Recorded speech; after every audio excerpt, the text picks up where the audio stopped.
Como ya vimos en la parte 1 de este vídeo, Alejandro se convirtió en rey a la edad de 20 años, derrotó a los rebeldes y llegó a Asia, donde derrotó al ejército de Darío III, y asedio tras asedio se hizo con las ciudades costeras hasta llegar a Egipto. La conquista de Egipto. Alejandro entró en Egipto a principios del 331 a.C.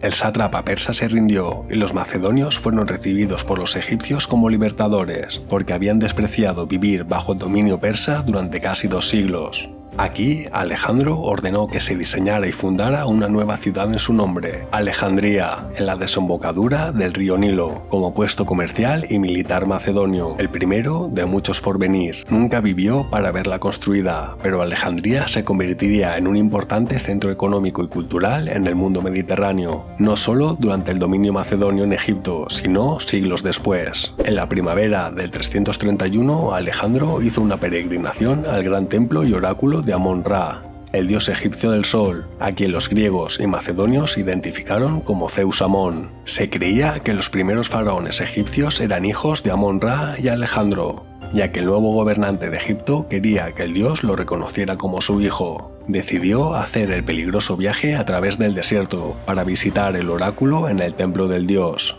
Según la leyenda, en el camino fue bendecido con abundante lluvia y guiado a través del desierto por cuervos. En el templo fue recibido por los sacerdotes y habló con el oráculo. El sacerdote le dijo que era hijo de Zeus Amón, destinado a gobernar el mundo, y esto debe haberle confirmado su creencia en su origen divino. Alejandro permaneció en Egipto hasta mediados del 331 y luego regresó a Tiro, antes de enfrentarse a Darío. Batalla de Gaugamela. En Tiro, Alejandro recibió refuerzos de Europa, reorganizó sus fuerzas y partió hacia Babilonia. Conquistó las tierras entre los ríos Tigris y Éufrates y encontró al ejército persa en las llanuras de Gaugamela, cerca del actual Irbil, en Irak, que según los relatos exagerados de la antigüedad se decía que contaba con 1 millón de hombres. Los macedonios vieron las luces de las hogueras persas y alentaron a Alejandro a liderar su ataque al amparo de la oscuridad, pero este se negó a aprovechar la situación porque quería derrotar a Darío en una batalla igualada, para que el rey persa nunca más se atreviera a levantar un ejército contra él. Los dos ejércitos se encontraron en el campo de batalla a la mañana siguiente, el 1 de octubre del 331 a.C. En el lado persa había numerosas naciones asiáticas: bactrianos, indios, medos, incluso albaneses del Cáucaso. Además, los supervivientes de los 50.000 griegos que Darío tenía a su lado al comienzo de la guerra también se encontraban entre las filas persas. Al comienzo de la batalla, las fuerzas persas se dividieron y separaron las dos alas macedonias. El ala del general parmenio parecía estar retrocediendo, pero la caballería de Alejandro cabalgó directamente tras Darío y forzó de nuevo su huida como lo hizo en Iso. Darío huyó a Ecbatana, en Medina, y Alejandro ocupó Babilonia, la capital imperial Susa, y la capital persa Persépolis, y en adelante fue proclamado rey de Asia. 4 meses después, los macedonios incendiaron el palacio real de Persépolis, completando así el fin del antiguo imperio persa. Y mientras todo esto sucedía en Asia con Alejandro, en Europa, en concreto en Grecia, los griegos bajo el liderazgo de Esparta se rebelaron contra la ocupación macedonia. Antípatro estaba en Tracia en ese momento, y los griegos aprovecharon la oportunidad para hacer retroceder a las fuerzas macedonias. Pero su victoria inicial no duró mucho, ya que Antípatro regresó con un gran ejército, derrotó a los rebeldes y recuperó Grecia. 5.300 griegos, incluido el rey espartano Agis, fueron asesinados, mientras que los macedonios perdieron 3.500 hombres. En Asia, la noticia del comienzo de la rebelión griega preocupó tanto a Alejandro que inmediatamente envió dinero a Antípatro para contrarrestarla, y cuando supo que los griegos habían sido derrotados, proclamó el final de la cruzada helénica y se deshizo de las fuerzas totalmente griegas en su ejército. Ya no necesitaba a estos rehenes y posibles alborotadores. Alejandro continuó su persecución de Darío durante cientos de millas desde Persépolis. Cuando finalmente lo alcanzó, encontró al rey persa muerto en su carruaje. Fue asesinado por Besus, el sátrapa de Bactria, que ahora se autoproclamaba rey de los reyes y asumió el título de los reyes persas. Alejandro le dio a Darío un funeral real y partió hacia Bactria tras su asesino. Para ganar el apoyo de la aristocracia persa, Alejandro nombró a muchos persas como gobernadores provinciales en su nuevo imperio. Adoptó la vestimenta persa para las ceremonias, dio órdenes para que los persas se alistaran en el ejército y animó a los macedonios a casarse con mujeres persas. Pero los macedonios no estaban contentos con la orientalización de Alejandro, porque estaban orgullosos de sus costumbres, cultura e idioma macedonios. Su comportamiento, cada vez más oriental, finalmente lo llevó a un conflicto con los nobles macedonios y algunos griegos. Insultas a Macedonia. Alejandro, sabes que está en juego el honor de nuestro reino. En el 330 a.C. se presentaron una serie de acusaciones contra algunos de los oficiales de Alejandro sobre un complot para asesinarlo. Alejandro torturó y ejecutó al líder acusado de la conspiración, el hijo de Parmenio, Filotas, el comandante de la caballería. Varios otros oficiales también fueron ejecutados de acuerdo con la ley macedonia, para eliminar el presunto atentado contra la vida de Alejandro. Durante el juicio de Filotas, Alejandro planteó la cuestión del uso antiguo del idioma macedonio, y Alejandro le dijo: «Los macedonios están a punto de juzgarte. Deseo saber si usarás tu lengua nativa para dirigirte a ellos». A lo que Filotas respondió: «Además de macedonios, hay muchos presentes que, creo, que entenderán más fácilmente lo que diré si uso el mismo idioma que tú has empleado». Y Alejandro le respondió: «¿No ves cómo Filotas aborrece incluso el idioma de su patria?». El juicio de Filotas tuvo lugar en Asia ante un público multiétnico que había aceptado el griego como lengua común.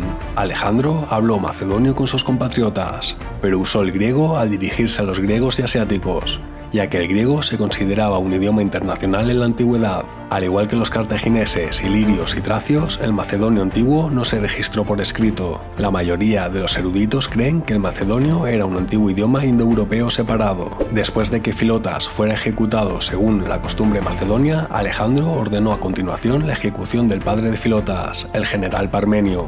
Pero la muerte del anciano general no sentó nada bien a todos los macedonios en el ejército. Parmenio era un soldado veterano y probado de la guardia de Filipo, un hombre que desempeñó un papel importante en la conducción de los ejércitos macedonios y en el ascenso del país a una potencia mundial. De hecho, Filipo II había comentado a menudo lo orgulloso que estaba de tener a Parmenio como general. Alejandro luego mató a Clito, otro noble macedonio, en una pelea de borrachos. Beber en exceso era una tradición muy apreciada en la corte macedonia, y ese día Clito denunció públicamente al rey ante él presente por los asesinatos de Parmenio y Filotas. Clito fue más allá al ridiculizar a Alejandro por afirmar ser hijo de Amón. ¡Hipócrita! ¡Déspota! ¡Falso rey! Alejandro perdió los estribos, le arrebató la lanza al guardaespaldas que estaba cerca y atravesó a Clito con ella, aunque lamentó excesivamente la muerte de su amigo y casi acaba con su propia vida cuando se dio cuenta de lo que había hecho. Todos los seguidores de Alejandro a partir de ese momento temieron su paranoia y su temperamento peligroso. Luego exigió que los europeos, al igual que los asiáticos, siguieran la ética oriental de postrarse ante el rey, que sabía que los griegos consideraban un acto de adoración, pero la resistencia de los oficiales macedonios y del historiador griego Calístenes, sobrino de Aristóteles que se había unido a la expedición, derrotó el intento. Calístenes pronto fue ejecutado por un cargo de conspiración, y solo podemos imaginar cómo recibió Aristóteles la noticia de su muerte. Los dos ya estaban separados durante mucho tiempo antes de la ejecución de Calístenes, ya que las cartas de Alejandro a su antiguo tutor tenían un contenido poco amistoso. Los macedonios pasaron 2 años duros en Bactria, librando una guerra de guerrillas contra los seguidores de Besus y el gobernante sogdiano Espítames. Finalmente, Besus fue capturado y ejecutado por el asesinato del rey Darío III, y Espítames fue asesinado por su propia esposa, que estaba cansada de huir. Bactria y Sogdiana, las provincias más orientales del imperio persa, quedaron bajo el control macedonio. Es aquí donde Alejandro se enamoró y se casó con la bella princesa sogdiana Roxana. La marcha sobre la India.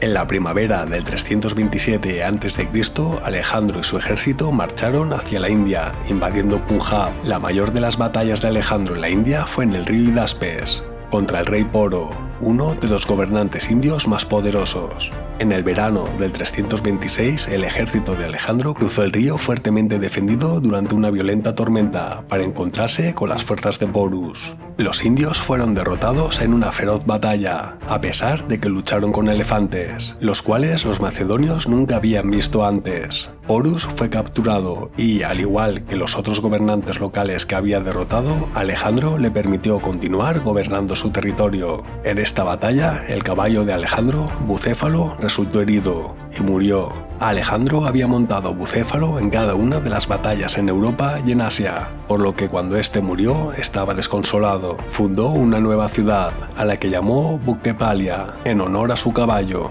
El ejército continuó avanzando hasta el río Hidaspes, pero en este punto los macedonios se negaron a ir más lejos, ya que llegaban informes de ejércitos mucho más grandes y peligrosos, equipados con muchos elefantes y carros. El general Coenus habló en nombre del ejército al rey. A regañadientes, Alejandro accedió a detenerse aquí. No mucho tiempo después, Coenu murió y el ejército lo enterró con los más altos honores. Se acordó que el ejército viajaría hacia el sur por los ríos Hispades e Indus, para poder llegar al océano, en el extremo sur del mundo, y desde allí dirigirse hacia el oeste de Persia. Se construyeron 1000 barcos, y mientras la armada navegaba por los ríos, los ejércitos cabalgaban por las orillas de los ríos, deteniéndose para atacar y someter a los pueblos indígenas en el camino. Uno de los pueblos a los que se detuvo el ejército pertenecía a los Magi, de quienes se decía que eran una de las tribus indias más guerreras. Alejandro resultó gravemente herido en este ataque, cuando una flecha atravesó su coraza y su caja torácica. Los macedonios lo rescataron escapando por los pelos del pueblo.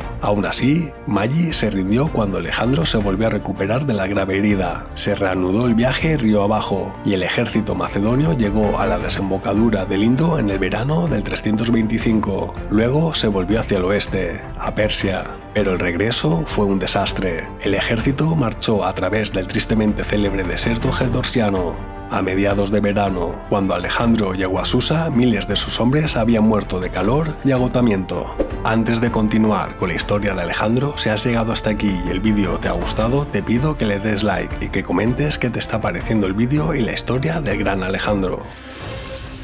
La muerte de Alejandro.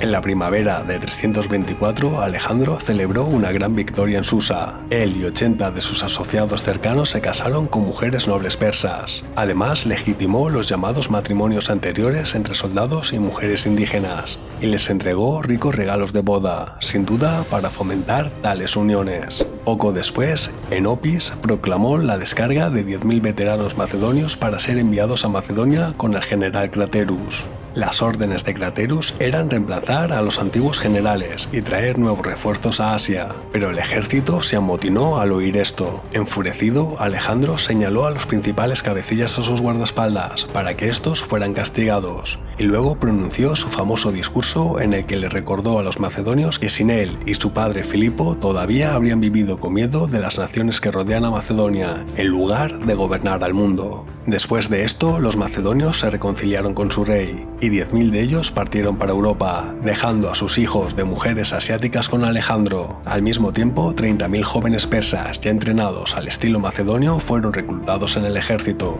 Pero Alejandro nunca vería esto suceder. Poco antes del comienzo de la campaña árabe planificada, contrajo una fiebre alta después de asistir a una fiesta privada de un amigo. Tan pronto como bebió de la taza, gritó con voz alta como si hubiese sido golpeado. La fiebre se hizo más fuerte con cada día siguiente, hasta el punto de que no podía moverse ni hablar. A los macedonios se les permitió desfilar ante su líder por última vez antes de que finalmente sucumbiera a la enfermedad, el 7 de junio del 323 a.C. Alejandro Magno, el rey macedonio y el gran conquistador del imperio persa, murió a la edad de 33 años, sin designar un sucesor en el imperio macedonio, lo que nos lleva al siguiente tema. El imperio macedonio de Alejandro Magno después de Alejandro. Después de su muerte, casi todos los matrimonios nobles de Susa se disolvieron, lo que demuestra que los macedonios despreciaron la idea. Nunca hubo unidad entre macedonios y persas, y ni siquiera hubo unidad entre los macedonios. La muerte de Alejandro abrió la era de la anarquía de los sucesores, y siguió una sangrienta guerra civil macedonia por el poder. Tan pronto como se supo la noticia de la muerte de Alejandro, los griegos se rebelaron una vez más, y así comenzó la guerra de Lamián. Los macedonios fueron derrotados y expulsados de Grecia, pero luego Antípater recibió refuerzos de Craterus, quien trajo a Macedonia los 10.000 veteranos dados de baja en Opis. Antípater y Craterus marcharon juntos hacia Grecia, derrotaron al ejército griego de Cranón en Tesalia y pusieron fin a la guerra. Grecia permanecerá bajo el dominio macedonio durante el próximo siglo y medio. En Asia, los comandantes macedonios que servían a Alejandro lucharon entre sí por el poder. Pérdicas y Meleagro fueron asesinados y Antígono se levantó para controlar la mayor parte de Asia, pero su crecimiento en el poder atrajo a los otros generales macedonios en coalición contra él. Este murió en batalla y el imperio macedonio se dividió en 4 reinos principales: el de Seleuco, Asia, Ptolomeo, Egipto, Lisímaco, Tracia y el hijo de Antípatro, Casandro, Macedonia, incluida Grecia. El ascenso de Roma puso fin a los reinos macedonios. Macedonia y Grecia fueron conquistadas en el 167 al 145 a.C., Asia Seleucida en el 65 a.C. y Cleopatra VII, la última Macedonia descendiente de Ptolomeo, se suicidó en el 30 a.C., después de lo cual Egipto se agregó al Imperio Romano. Y con esto ponemos fin a la historia de Alejandro Magno. Pásate por el canal si quieres conocer más historias de la antigua Grecia y mitologías de todo el mundo.